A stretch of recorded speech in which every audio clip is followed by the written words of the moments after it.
నమస్తే, welcome to special discussion. దళితుల సాధికారత కోసం గత బీఆర్ఎస్ ప్రభుత్వం దళిత బంధు అనే పథకాన్ని 2021లో ప్రారంభించింది. అయితే ఈ పథకం ఏ విధంగా విజయవంతమైంది అనే విషయంతో పాటు ప్రస్తుత ప్రభుత్వం ఈ పథకం విషయంలో అలాగే ఎస్సీ సంక్షేమ శాఖ ఒక చిన్న బ్రేక్ను తీసుకోవాలని అనుకుంటున్నట్టుగా మనకి వార్తలు వస్తున్నాయి.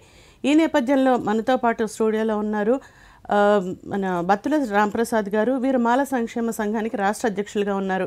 వారిని అడిగి వివరాలు తెలుసుకుందాం. ముందుగా వారిని ఆహ్వానిద్దాం. సార్ నమస్తే అండి. జై భీమ్ సార్. సార్, ఇప్పుడు దళితులకి ఉపాధి కల్పించడానికి లేదా వాళ్ళని ఒక రకంగా అభివృద్ధి చెందించడం కోసమని ఒక మంచి ఉద్దేశంతో బీఆర్ఎస్ ప్రభుత్వం ఒక దళిత బంధు పథకాన్ని ప్రారంభించింది. అయితే ఇది అమలు జరగడంలో ఏ విధంగా జరిగింది? మొదటగా ఆ పథకాన్ని తీసుకురావడం అనేది మంచి సదుద్దేశమే. కానీ ఇక్కడ ఏం జరిగిందంటే గత పాలక ప్రభుత్వం గతంలో ఈ 10 సంవత్సరాల పాలనలో పటిష్టంగా ఉన్న ఎస్సీ కార్పొరేషన్ పూర్తిగా నిర్వీర్యం చేయడం జరిగింది. పోనీ నిర్వీర్యమైంది, కొత్త పథకం వచ్చింది, ఇదేమన్నా అమలు అవుతుందంటే ఆ అమల్లో పూర్తి చిత్తశుద్ధి లోపించింది. కానీ దాన్ని వాడుకొని ఎలక్షన్ లేదా నెగ్గాలని నెపంతోనే ఆ ప్రోగ్రామ్ని తీసుకొచ్చారు, స్కీమ్ని తీసుకొచ్చారు. పూర్తిగా అమల్లో పూర్తిగా విఫలమైంది. ఎందుకంటే ఈ దళిత బంధు పథకం ద్వారా దళితులు బెనిఫిట్ కావాలి, కానీ ఇది రాజకీయ నాయకుల కబందాస్తాల్లో బందీగా మారిపోయి వాళ్ళు 2 నుంచి 3 లక్షలు ఇస్తే కానీ ఈ పథకాన్ని అందించలే. ఒక షెడ్యూల్ కులాలకు చెందిన వ్యక్తి లోన్ 10 లక్షలు లోన్ పెడితే 3 లక్షలు లంచం ఇవ్వాలంటే వాడు స్కీమ్ పెట్టినే అది లేదు.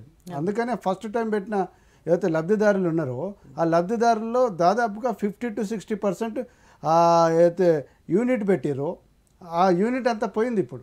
ఎందుకంటే లంచాలు ఇచ్చినారు కాబట్టి వాడు ఒక ఇవ్వడానికి మళ్ళీ అప్పులు చేయడమో లేకుంటే ఇది అమ్మి డబ్బులు ఇవ్వడమో జరిగింది. కాబట్టి దాంట్లో మొత్తము ఈ పథకం అంతా విఫలం జరిగింది. అది ఫస్ట్ టైం అయిందాం అనుకున్నాం. సెకండ్ టైం కూడా డైరెక్ట్గా ఈ ప్రజాప్రతినిధుల చేతిలో పెట్టడం వలన ఈ పథకం అంతా కూడా పూర్తిగా ప్రజాప్రతినిధులకు మధ్యలో దళారులకు మాత్రమే దళారీ బంధుగా మారింది తప్ప దళితులకు ఎక్కడ కూడా న్యాయం జరగలేదు. ఈ గత సంవత్సరంలో 2021లో వచ్చిన 2022-23 ఆర్థిక సంవత్సరానికి 17,700 కోట్లు ఇచ్చారు. అందులో కొంత మాత్రమే ఖర్చు చేసి మిగతా అంతా కొలాప్స్ అయిపోయింది. ఇప్పుడు 2023-24 కూడా అదే అంటే బడ్జెట్లో SC ST special development fund కింద కేటాయించిన 34,000 కోట్లలో కేవలం దళిత బంధుకే 17,700 కోట్లు, అంటే 50% ఆఫ్ బడ్జెట్ షెడ్యూల్ కులాలకు ఒక 30-40 స్కీమ్లకు అమలు చేయాల్సిన బడ్జెట్ను కేవలం దళిత బంధు పేరు మీద పెట్టడం జరిగింది 2023-24. పోనీ ఇదన్నా ఏమైనా అమలు చేశారంటే ఎక్కడ కూడా అమలు చేసిన దాఖలాలు లేవు. తర్వాత ఒక హైదరాబాద్లో ఈ మురుగు తీసే ఒక మిషన్ ఇచ్చారు 162 మందికి. అవి కూడా క్లియర్గా దొంగల్లాగా ఇంటర్వ్యూలు చేయడము, అంటే ఆ లోకల్ ఎమ్మెల్యేకు అనుకూలంగా ఉన్న వ్యక్తులను, డబ్బులు ఇచ్చిన వ్యక్తులను సెలక్షన్ చేసి ఇమీడియట్గా అది ఇవ్వడం జరిగింది.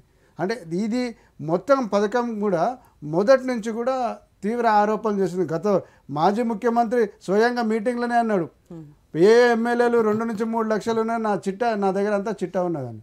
అంటే సాక్షాత్తు ముఖ్యమంత్రికి తెలిసి కూడా అవినీతి జరిగింది. అందువల్ల ఈ అవినీతి జరిగిన వలన దళితులకి ఏదైతే అందాల్సి ఉంటుందో అది అందకుండా పోవడం ఇది పూర్తిగా నిర్వీర్యమైందనేది చెప్పుకోవాలి. ఇక దీన్ని అడ్డం పెట్టుకొని ఎలక్షన్లో ఏదో లబ్ధి పొందాలని చూసారు కదా, దానికి పూర్తిగా విరుద్ధంగా అయింది. ఎందుకంటే దళితులంతా అమాయకులేం కాదు. మేము క్లియర్గా ప్రతి ఒక్కటి కూడా మా గురించి కేటాయించిన డబ్బులు బడ్జెట్లో కేటాయించేసి పూరెస్ట్ ఆఫ్ ద పూర్ ఇవ్వకుండా ఎమ్మెల్యే దగ్గర న్యాచురల్గా ఎస్సీలు ఎవరు ఉంటారు, కొంచెం ఆర్థికంగా బలంగా ఉన్నవారు, రోజు పొద్దున్నే తిరిగేటోడు. మేము నిరుపేదలు అయితే కింద వాడు పొద్దున కూలి పనికో ఏ పనికో పోవాలి. ఎమ్మెల్యే దగ్గర మేము ఉండే అవకాశాలు లేదు. మేము అసలు ఎమ్మెల్యే దగ్గర పోయే అవకాశమే ఉండదు. వాళ్ళ దగ్గర అనుకూలంగా ఉన్నవాళ్ళు, వాళ్ళ పనులు చేసేటోళ్ళు, వాళ్ళకు ఎల్లవెల్ల ఉండేటోళ్ళకి మాత్రమే, అంటే డబ్బు వల్ల వాళ్ళకే ఇవ్వడం వల్ల ఈ పథకం అంతా కూడా కేవలం ఆ లబ్ధిదారుల కంటే ఎక్కువ కూడా దళారులకు బెనిఫిట్ అయింది. తర్వాత వాళ్ళకు అనుచరులు, ప్రధాన అనుచరులకు బెనిఫిట్ అయింది తప్ప ఎక్కడ జరగలేదు. అయితే ఇప్పుడు మీరు అంటున్న దాన్ని బట్టి చూస్తే అంటే మనకి ఒకటి బయట ఉన్న టాక్ ఏంటంటే కేసీఆర్ గారి దగ్గరికి ఎమ్మెల్యేలకు కూడా అవకాశం లేదు కలవడానికని. సో ఇలాంటి పరిస్థితుల్లో వాళ్ళే బెనిఫిట్ అయ్యారని మీరు ఎలా అనగలుగుతున్నారు? అంటే ఇప్పుడు ఈ పథకానికి ఏం చేశారంటే ఏ పథకం కానీ జిల్లా కలెక్టర్ ఆధ్వర్యంలో దీనికి సంబంధించిన ఎస్సీ కార్పొరేషన్ ఉంటుంది, వాళ్ళు ఆన్లైన్లో అప్లికేషన్ తీసుకోవాలి, ఆ డోర్ టు డోర్ పోయి ఎంక్వైరీ చేయాలి, అసలు ఇది పూరెస్ట్ ఆఫ్ ద పూర్ ఉండా, ఈడు ఎస్సీ ఉన్నాడా, లేకుంటే ఈయనకు అసలు ఈ లోన్ ఇస్తే ఈయన చేసుకోగలుగుతాడు, ఇవన్నీ చూసేసి సెలెక్షన్ చేసి ఇవ్వాలి. కానీ ఇక్కడ ఇది జరిగింది, అది జరగలేదు. ఏ ఒక్క బెనిఫిషియరీ కూడా జరగలే. ఎమ్మెల్యే దగ్గర పోతే ఎమ్మెల్యే లెటర్ ప్యాడ్ మీద వీళ్ళ పేర్లు, ఆధార్ కార్డులు ఇవన్నీ రాసిస్తే కలెక్టర్ దగ్గర రాగానే కలెక్టర్ గారు ఈడీ ఎస్సీ కార్పొరేషన్ గారు ఇస్తారు, వాళ్ళు సెలెక్షన్ చేసేసారు. ఎక్కడైతే అసలు మా దగ్గర ఉన్న కంప్లైంట్లు ఏంటంటే ఎస్సీ గానేలకు కూడా ఎస్సీ సర్టిఫికేట్లు ఇప్పించి చేసారు. తర్వాత ఒక నియోజకవర్గంలో ఉన్న ఎస్సీ ఇంకో నియోజకవర్గాలకు అనుకూలంగా ఉన్న ఎమ్మెల్యే దగ్గర పోయి తీసుకున్నారు. అంటే సర్టిఫికేట్లు అప్పటికప్పుడు ఇమీడియట్గా ఫేక్ సర్టిఫికేట్ తయారు చేయడము, వాళ్ళకు అనుకూలంగా ఉన్న వాళ్ళకి ఇప్పించేయాలనే ఉద్దేశంతోనే ఆ విధంగా చేసి దీంట్లో పూర్తి ఆధారాలు ఉన్నాయి. ఇంకో మీకు తెలుసో తెలియదో ఈ పథకం ఈ మొత్తం కూడా రాజకీయ నాయకుల దగ్గర ఉండిపోయింది, దీనివల్ల నష్టం జరుగుతుందని హైకోర్టులో ఇప్పుడు ప్రజెంట్ కేసు పెండింగ్లో ఉన్నది దళిత బంధు మీద. ఆ ప్రధాన పిల్లు ఎజెండా ఏంటిదంటే రాజకీయ నాయకులకు ఇన్వాల్వ్మెంట్ లేకుండా వేరే పథకాలు ఏ విధంగానైతే దీన్ని కూడా అదే విధంగా చేయాలని కేసు ఇప్పుడు ప్రస్తుతం పెండింగ్లో ఉంది. గవర్నమెంట్ కౌంటర్ వేసింది, ఇంకా టేబుల్ మీదకి రాలేదు, ఇంకా హియరింగ్ డేట్ వస్తుంది. ఓకే, అయితే ఏడాదికి 2 లక్షల మందికి ఒక్కొక్కరికి 10 లక్షల చొప్పున ఆర్థిక సహాయం అనేది వాళ్ళ మెయిన్ అంటే ఈ పథకం యొక్క ఉద్దేశం. అయితే ఇందులో ఎంతమంది లాభపడ్డారు, ఎంతమంది ప్యూర్గా అంటే లబ్ధిని పొందారు ఈ 10 లక్షల ఆర్థిక సహాయాన్ని? ఇప్పుడు ఈ 10 లక్షల ఆర్థిక సహాయాన్ని ఫస్ట్ ఫేజ్లో 100 మందికి ఇచ్చారండి. సెకండ్ ఫేజ్కు కొన్ని మా దగ్గర మొన్న ఇచ్చిన దాంట్లో 162 మాకు ఇచ్చారు, కొన్ని జిల్లాలో 438 మందికి ఏమో ఇచ్చారు. అంటే దాదాపుగా 600 మందికి ఈ ప్రజెంట్ ఇయర్లో ఇచ్చారు. గతంలో 100 మంది అంటే 119 నియోజకవర్గాలకు అంటే 11 హుజరాబాద్ తీసేస్తే 118 మాత్రమే ఇచ్చారు. కాబట్టి 118 ఇంటూ 10 మంది అది 18,000 ప్లస్ ఇవి మొత్తం ఇచ్చింది వాళ్ళు 2,000 కూడా లేదు వాళ్ళకు. అట్లా మనం 2 లక్షల గ్యాప్ ఉన్నది. అందుకనే ఈ పథకము చెప్పుకోవడము, దీన్ని ప్రజెంటేషన్ చేయడంలో చాలా బ్రహ్మాండంగా చేసారు, కానీ గ్రౌండ్ లెవెల్లో అది రియాలిటీ లేదండి. నేను ఒక్కొక్క కేసును నేను హైదరాబాద్లో ఉంటాను, హైదరాబాద్లో నేను కొన్ని కేసెస్ చూసినాను. ఒక మహారాజ్గంజ్ కాన్స్టిట్యున్సీకి సంబంధించిన వ్యక్తి, ఆయన లోను తీసుకున్నాడు, మధ్య మీడియేటర్ ఇప్పించిండంట, అన్ని బోను 3.5 లక్షలు చేతిలో పెట్టారు. 10 లక్షల లోను ఎక్కడ 3.5 లక్షలు. ఈ 3.5 లక్షలు ఈయనేం చేసిండు, 1.5 లక్షలు పెట్టి ఒక బుల్లెట్ బండి తీసుకున్నారు, 2.5 లక్షలు పర్సనల్గా వాడుకున్నాడు. యూనిట్ ఏం లేదు. అదే ఎస్సీ కార్పొరేషన్ ఈడీ దగ్గర ఆ పిల్లగాని పేరు ఉంటుంది, షాపు పేరు ఉంటుంది, షాప్ ఉంటుంది, మెటీరియల్ ఉంటుంది, ఫోటో మాత్రం ఆడ ఉంటుంది, కానీ ఆడ యూనిటే ఉంటుంది, రికార్డులో మాత్రం ఉంటుంది. అట్లా చాలా కేసులు నాంపల్లిలో చాలా ఉన్నాయి, చాలా దగ్గర ఏ కాన్స్టిట్యున్సీ తీసుకోరు, ఇదే దుర్వినియోగమైన చాలా. అందుకనే దీని మీద చాలామంది మేము కూడా ఇంప్లీడ్ అయినాము, హైకోర్టులో కేసు పెండింగ్లో ఉన్నది. మా ఉద్దేశం ఏంటంటే ఎస్సీ ఎస్టీలో ఉన్న పూరెస్ట్ ఆఫ్ ద పూర్కు ఫస్ట్ అందాలి, వాళ్ళకు డెవలప్ చేసుకుంటూ మిగతా వాళ్ళకి అందించే ప్రయత్నం చేయండి అనేది మా ఉద్దేశము.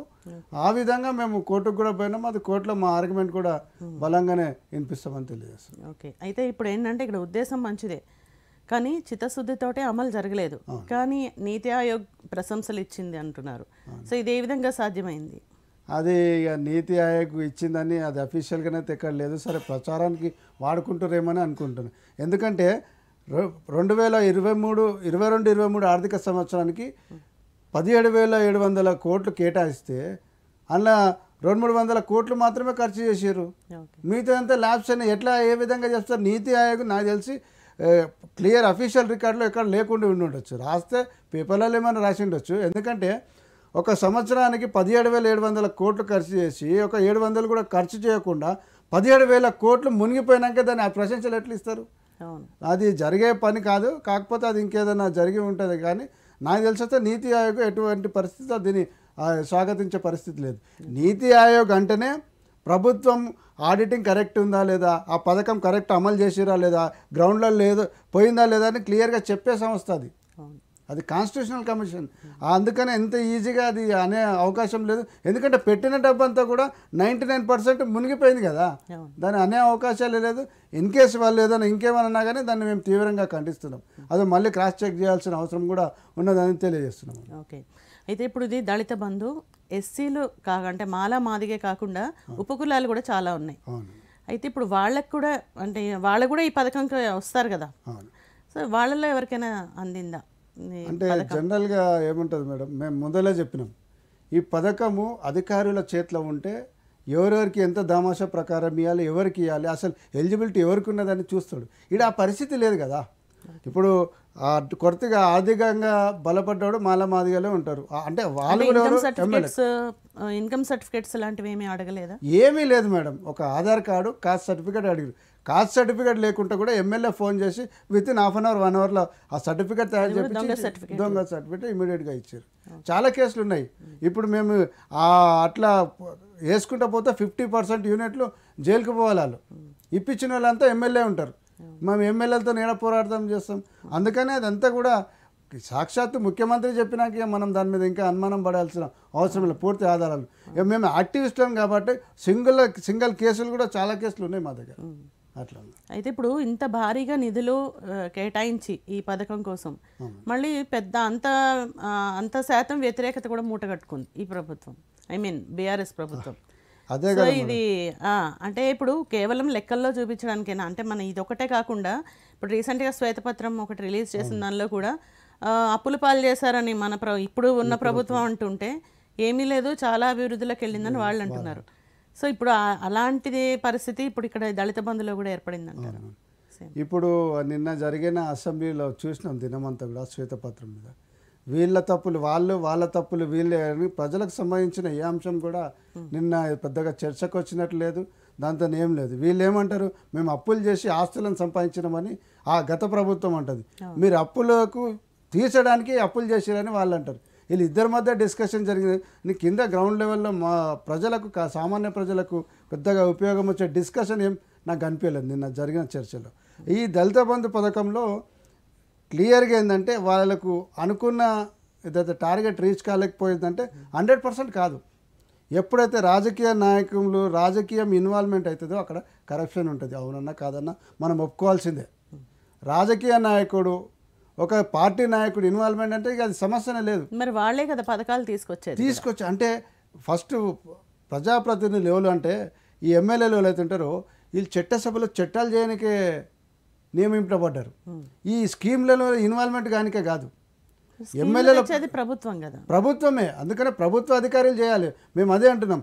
రాజకీయ నాయకులకు ఇన్వాల్వ్మెంట్ లేకుండా, రాజకీయ పార్టీకి ఇన్వాల్వ్మెంట్ లేకుండా చేస్తేనే అది కరెక్ట్గా నిజమైన లబ్ధిదారు జరిగిపోతుంది. లేకుంటే అది కరప్షన్ జరుగుతుంది, అవినీతి జరుగుతుంది, అన్నీ జరుగుతాయి. అందుకనే వాళ్ళకి ఈ స్కీము బెడిసి కొట్టింది. అంటే ఇప్పుడు ఎస్సీ సంక్షేమ శాఖ ఏదైతే ఉందో వాళ్ళు ఇలాంటి పథకాల మీద అంటే వాళ్ళు డిజైన్ చేసిన దాన్ని అమల్లోకి తీసుకొచ్చినా వాళ్ళు చేస్తారు. మరి అక్కడ అది వాళ్ళు రాజకీయ నాయకులే అయితేనే కదా ఇప్పుడు వాళ్ళకి మినిస్ట్రీ ఇచ్చింది చేసింది కూడా. నేను అదే మేడం, మినిస్ట్రీ ఏం చేయాలి, ప్రతినిధులు ఏం చేయాలంటే ఉన్న రూల్స్ ఉన్న GOMS 8 ప్రకారం ఈ దళిత బంధు ఇస్తున్నది. ఆ ఉన్న రూళ్ళలో ఇంప్లిమెంటేషన్ చేస్తురా లేదా, నిజమైన లబ్ధిదారులకు పోతుందా లేదా అబ్జర్వేషన్ చేయాలి.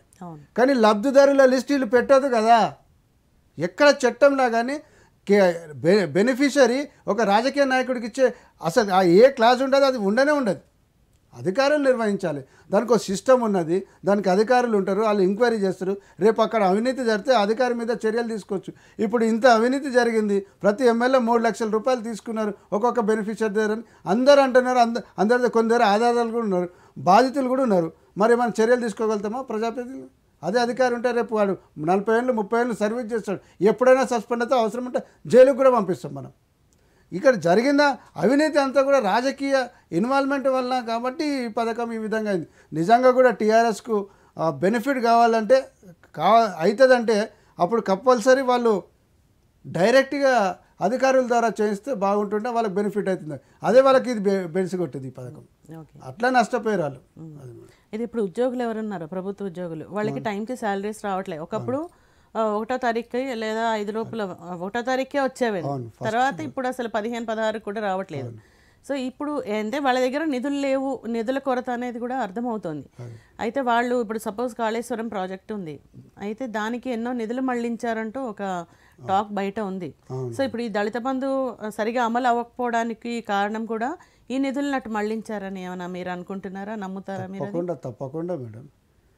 తెలంగాణ రాష్ట్రం వచ్చిన తర్వాత ఈ 10 సంవత్సరాల కాలంలో టీఆర్ఎస్ అంతా కూడా మొన్న 2021 వరకు ప్రతి డిపార్ట్మెంట్కి సంబంధించిన డబ్బులన్నీ కూడా కాళేశ్వరానికి ఇరిగేషన్ ప్రాజెక్టులకే డైవర్ట్ చేశారు. ఎందుకంటే బడ్జెట్లో కేటాయింపులు జరుగుతుంది, SC ST special development fund కింద డబ్బులు కేటాయింపులు చేస్తారు, కానీ ఖర్చు చేయకుండా అక్కడ ఈ పథకం రావడానికి కూడా అప్పుడున్న ప్రభుత్వంలో ప్రధాన నాయకులతో మేము చర్చించినప్పుడు ఆయన చెప్పిన మాటలు మీకు చెప్తున్నాను. 2022-21 స్టార్టింగ్ అంటే ఈ స్కీమ్ అప్పుడు క్లియర్గా చెప్పిండు, ఇన్ని రోజులు మేము డబ్బంతా కాళేశ్వరానికి పెట్టినాము, ఇప్పుడు ఆ కాళేశ్వరం ఎండింగ్ స్టేజ్ వచ్చింది కాబట్టి మేము దళితులకు ఏమైనా చేయాలని మా దగ్గర సజెషన్స్ తీసుకున్నాడు.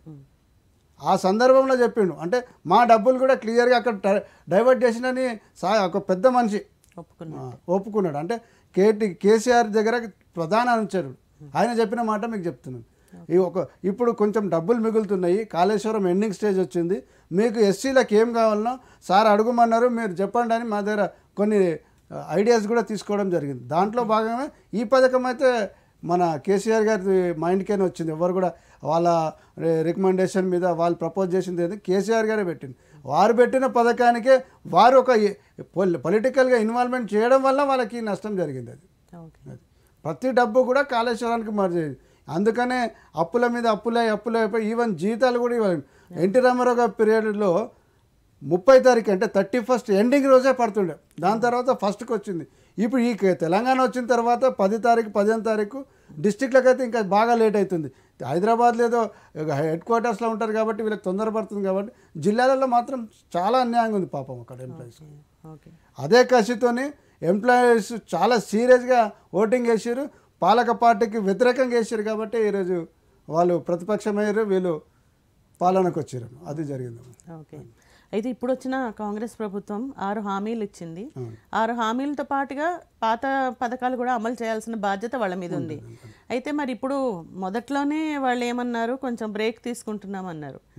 ఎస్సీ సంక్షేమ శాఖ ఇప్పుడు ఈ మధ్య ఇచ్చేసింది, అంటే ఫస్ట్ మొదటి విడత తీసుకున్నారు అప్లికేషన్స్, అవి దాన్ని కార్యరూపం దాల్చేది ఎప్పుడు? అంటే మీరు ఈ బ్రేక్ అనేది ఎంతవరకు ఉంటుంది అనుకుంటున్నారు? అంటే ఇప్పుడు వీళ్ళు అమలు చేస్తారా, లేదా ఈ బ్రేక్ని కంటిన్యూ చేస్తారా, ఏం చేస్తారా? అయితే మేము ఒక దళిత యాక్టివిస్ట్గా ఈ పథకానికి, దళిత బంధు పథకం స్వాగతించినాం, కానీ దాని అమలులో ప్రభుత్వం ఉద్దేశపూర్వకంగా దాన్ని నిర్లక్ష్యం చేస్తుంది. కాబట్టి ఆ రూల్స్ ఏవైతే ఉన్నాయో, గతంలో ఉన్న రూల్స్ అని ఆ ప్రొసీజర్ అంతా కూడా దాన్ని తీసేయాలని మేము డిమాండ్ చేస్తున్నాం.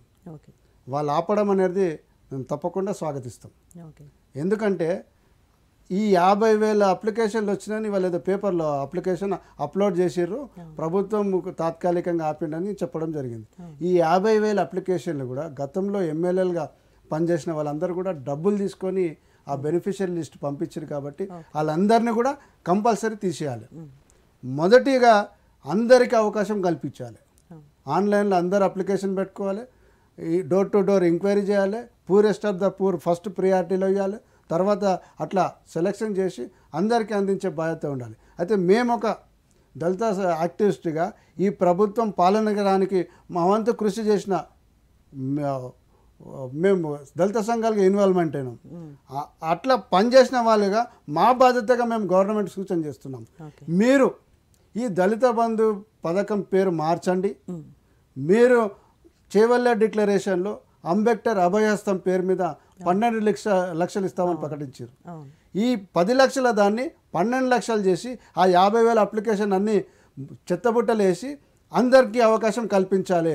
మీరు కూడా కేసీఆర్ చేసినట్లు మళ్ళీ రాజకీయ ఇన్వాల్వ్మెంటు, మీ ఇన్ఛార్జ్ల ఇన్వాల్వ్మెంట్ చేస్తే మాత్రం దాన్ని తీవ్రంగా వ్యతిరేకిస్తాం. దాని మీదనే ఇప్పుడు హైకోర్టులో కూడా కేసు పెండింగ్ ఉన్నది.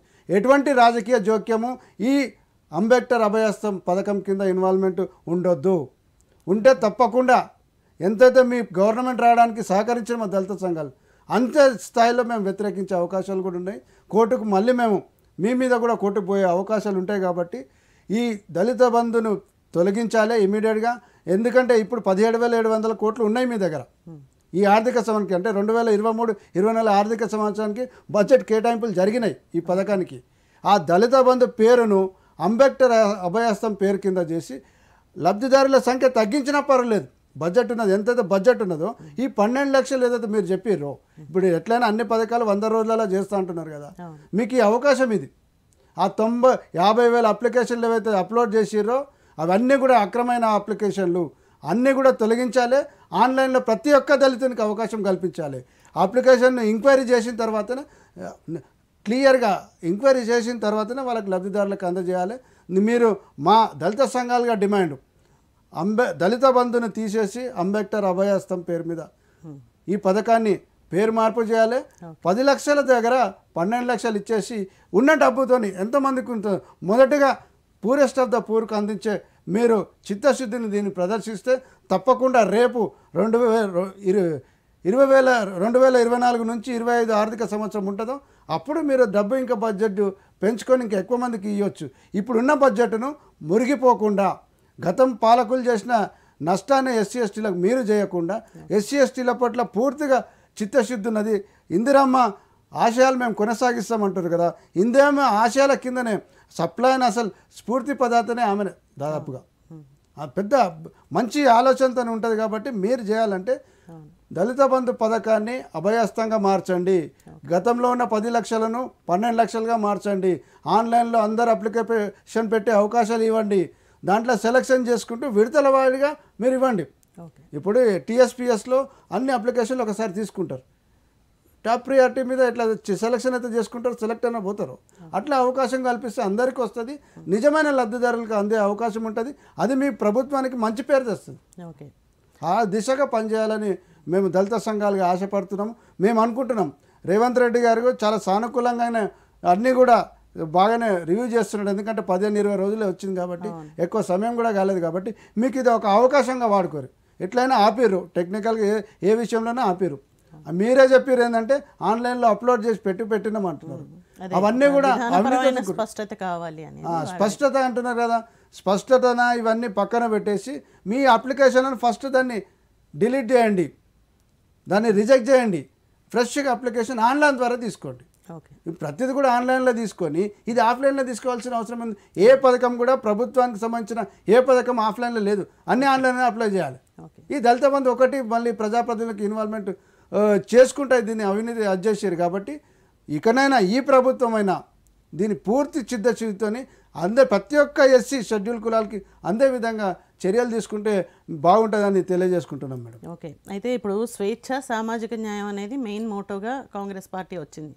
అయితే ఇప్పుడు నేను ఒక మాట అంటున్నాను, మీరు ఒక ఈ మాల సంక్షేమ సంఘానికి దీనికి సంబంధించి మీరు చెప్పండి. అంటే ఇప్పుడు ఈ అప్లికేషన్స్ ఏవైతే తీసుకుంటున్నారో వీటిలో పారదర్శకత కావాలి, చిత్తశుద్ధి కావాలి అమలు చేయాలంటే. అంటే ఇప్పుడు ఎవరో ఒకళ్ళు రాజకీయ నాయకులు ఇన్వాల్వ్మెంట్ ఉండకూడదు అనుకుంటే మీలాంటి నాయకులు అంటే మాల సంఘాలు మాదిగ సంఘాలు ఏవైతే ఉన్నాయో ఎస్సీల సంఘాలు వాళ్ళ ద్వారా వాళ్ళు సర్టిఫై చేసిన అభ్యర్థులకు ఇవ్వడం అనేది ఎలా ఉంటుంది? అంటే మీరు ఈ విషయంలో ఎలా?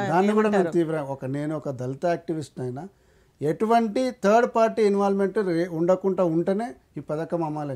జవాబుదారీతనం అప్పుడే పెరుగుతుంది మేడం. అంటే ఇప్పుడు ఇక్కడ ఎవరే చేయాలి, ఎస్సీ కార్పొరేషన్కు సంబంధించిన అధికారులంతా కూడా దీని బాధ్యత తీసుకోవాలి.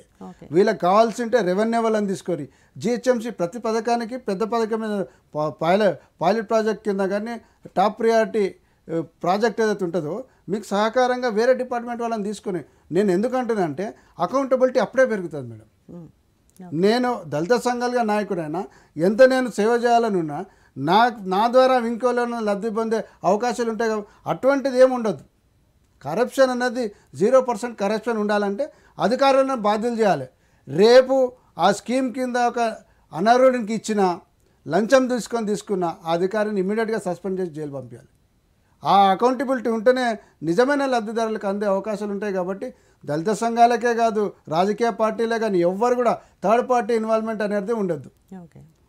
ఉండకుండానే దాన్ని సక్సెస్ఫుల్గా గ్రౌండ్ వరకు నిరుపేద అంటే పూరెస్ట్ ఆఫ్ ద పూర్కి వెళ్ళే అవకాశాలు ఉంటాయి. కాబట్టి ఆ దిశగా గవర్నమెంట్ ఆలోచిస్తే మంచి ఉంటుందని తెలియజేసుకుంటున్నాను. Okay, thank you so much for the participation. నమస్తే. సో ఎటువంటి రాజకీయ జోక్యం లేకుండా ఒక చిత్తశుద్ధితో కనుక అమలు జరిపితే దళిత బంధు విజయవంతం అయి ఉండేది అని అంటున్నారు. అలాగే ఇప్పుడు వచ్చిన ప్రభుత్వం ఏదైతే ఉందో దళిత బంధుని పేరు మార్చి అంబేద్కర్ అభయహస్తం పేరు మీద కొత్తగా పథకాన్ని కొత్త పద్ధతిలో ఆన్లైన్ ద్వారా అప్లికేషన్లను స్వీకరిస్తూ దీన్ని ముందుకు తీసుకెళ్లేటట్టయితే సక్సెస్ అవుతుంది, అందరికీ న్యాయం జరుగుతుంది అంటూ బత్తుల రాంప్రసాద్ గారు చెప్తున్నారు. సో ఇదండి ఇవాళ ఎపిసోడ్. మరో ఎపిసోడ్లో మళ్ళీ కలుద్దాం. Keep watching.